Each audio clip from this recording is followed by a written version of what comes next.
Hello dear students, ये question पूछा गया था 2018 के एग्जाम में 1 मार्क के लिए। तो आपसे पूछा गया है कि इनमें से कौन सा सही नहीं है, which of the following is not correct.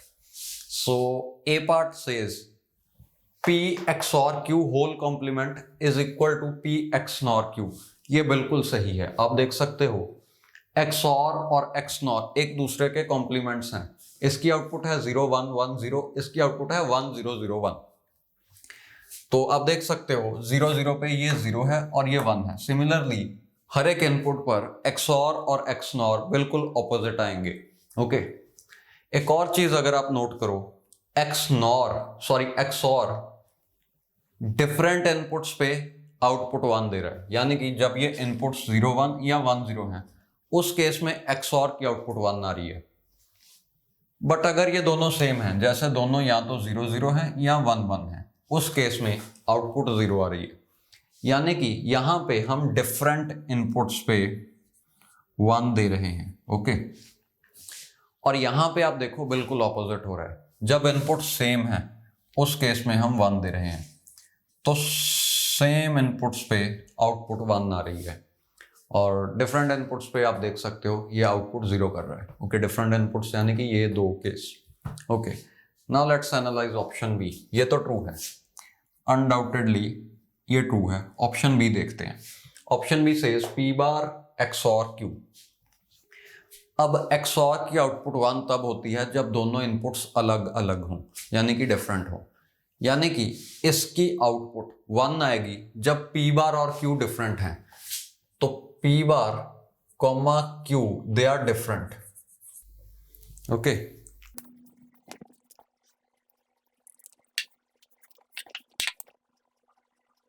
तो लेफ्ट हैंड साइड सेज कि जब P बार और Q अलग हैं उस केस में आउटपुट 1 आएगी। लेट्स एनालाइज कि इसका मतलब पहले तो देखो ये है कि P और Q डिफरेंट हैं, P बार और Q डिफरेंट हैं, यानी कि P और Q सेम होंगे। Okay, P and Q are same. जब P बार और Q डिफरेंट हैं तो जब इस बार को हम खत्म करेंगे तो ये दोनों सेम आने चाहिए। यानी कि इतने पार्ट का मतलब है P और Q सेम होंगे तो आउटपुट 1 है। अब इसका मतलब देखो क्या है, यह है XNOR भी कह रहा है जब इनपुट सेम होंगी तो आउटपुट 1 आएगी। तो आपने देखा कि दोनों साइड्स ये कह रही हैं अगर P 0 0 है या 1 1 है तो आउटपुट 1 आएगी। बाकी सभी केसेस में यानी कि 0 1 और 1 0 के केस में आउटपुट 0 आएगी। तो क्लियरली दिख रहा है कि ये भी ट्रू है। Okay, LHS is equal to RHS है। एनीवेज, अगर आप इस मेथड से नहीं करना चाहते so we can just prove it theoretically. P बार XOR Q, इसे सॉल्व करो। A XOR B का फॉर्मूला होता है A complement B plus B complement A, यानी कि A complement B plus B complement A। So this is PQ plus P bar Q bar, जो कि होता है P XNOR Q। ओके, तो ये आएगा P XNOR Q। तो हमने यहां से शुरू किया और यहां पर पहुंच गए, यानी कि ये दोनों इक्वल हैं। Now let's analyse option C. Option C में आपके पास है P बार XOR Q बार, यानी कि P बार और Q बार डिफरेंट होने चाहिए। P बार और Q बार दोनों डिफरेंट होने चाहिए। ओके,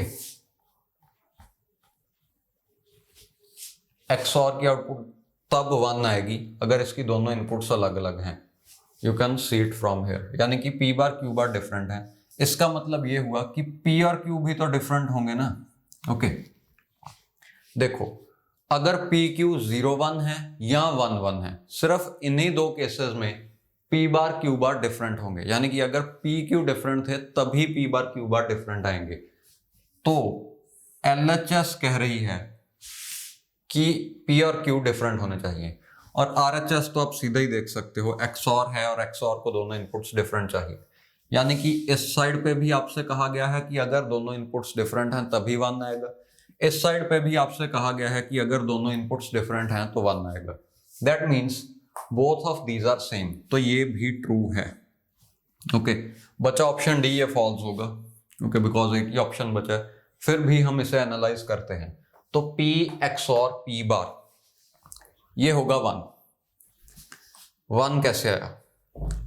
P और P बार तो हमेशा अलग ही होंगे, P की जो भी वैल्यू मानो, चाहे 0 चाहे 1, P और P बार अलग होंगे, तो दोनों डिफरेंट इनपुट्स का XOR लोगे वो आएगा 1, दोनों डिफरेंट इनपुट्स का XNOR लोगे वो आएगा 0। ओके, सो हमारे पास बचा 1 XOR Q और यहां पे बचा 0 XNOR Q बार, ये आएगा Q बार। ओके, और ये आ जाएगा Q। कैसे आया? देखो, 1 को XOR करें हम किसी भी चीज के साथ, अगर मैं 1 को 0 के साथ XOR करूं तो 1 आ जाएगा, अगर मैं 1 को 1 के साथ XOR करूं तो 0 आ जाएगा। यानी कि अगर मैं किसी भी वेरिएबल k को 1 के साथ XOR करूं तो k कॉम्प्लीमेंट आ जाएगा, अगर 1 को q के साथ XOR करूं तो q कॉम्प्लीमेंट आ जाएगा। You can just see it from here only. जैसे देखो, 1 XOR 0, 1 XOR 1, तो अगर ये उस वेरिएबल k या वेरिएबल q की दो ही वैल्यूज हो सकती हैं, या 0 या 1। 1 XOR 0 आपको पता है 1 होगा, और 1 XOR 1 आपको पता है 0 होगा। यानी कि उस वेरिएबल में जो भी वैल्यूज थी हमने उन्हीं का कॉम्प्लीमेंट आंसर में लिख दिया, तो 1 XOR Q is Q complement. Similarly आप इसे भी एनालाइज कर सकते हो कि अगर किसी भी चीज को 0 के साथ XNOR करें तो उस चीज का कॉम्प्लीमेंट हो जाएगा, Q कॉम्प्लीमेंट को 0 के साथ XNOR करें तो Q कॉम्प्लीमेंट का कॉम्प्लीमेंट हो जाएगा। Q complement, complement means Q, तो ये आया Q। अब Q और Q कॉम्प्लीमेंट दोनों सेम नहीं है, यानी कि ये फॉर्मूला ट्रू नहीं है, तो ये आया फॉल्स या इनकरेक्ट। तो ऑप्शन डी सही है, यानी कि आंसर ऑप्शन डी है, क्योंकि ये वाला इनकरेक्ट है और यही आपसे पूछा गया था। ओके।